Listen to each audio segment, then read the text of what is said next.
Soruşursunuz ki, axşam saat 6-dan sonra yemək olarmı? Bəli, yemək olar. Hətta əlbəttə olar.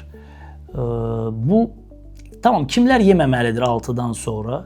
Mən son qida qəbulundan, yəni 3-cü qida qəbulu, axşam qida qəbulundan sonra yatana qədər 3 saat keçsin prinsipinin tərəfdarıyam. Bəlkə 2 saat yarım da ola bilər. Və əgər siz saat 8-də, 9-da yatmırsınızsa, sizə 6-dan son qida qəbulunu elan etməyə ehtiyac yoxdur. Yox, yatırsınızsa, bəli, 6-dan sonra yeməyin, amma genəldə reallığı nəzərə alsaq ki, siz saat 10-da, 11-də, 12-də və daha gec yatırsınız. 6-dan sonra heç nə yeməməklə o gec yatanlar özlərini bir yuxudan əvvəl aclığa sürükləyir. Bax, orada gələcək aclıq sizi çox ciddi yeməyi pozmağa, qatıb qarışdırmağa, lazımsız yuxudan öncə kaloriləri almağa vadar edəcək. Ona görə bu bir tələ kimi mən dəyərləndirirəm. Gec yatanlar nəinki 6-dan sonra, 7-dən də sonra, 8-də belə yeyə bilər.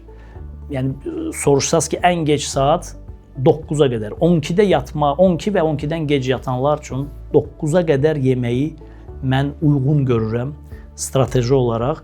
Sözsüz yuxunu önə keçirtməyin də tərəfdarıyam. 12-dən o yana qalmamaq şərti ilə 9-a qədər yeyib bitirsəz, daha sağlam şəkildə yatmağa qədər də atışdırma istəmədən, yemək istəmədən yuxuya getməklə orqanizmi daha fizioloji bir iş prinsipini təmin etmiş olacaqsınız. Qısası desək, 6-dan sonra yemək olar.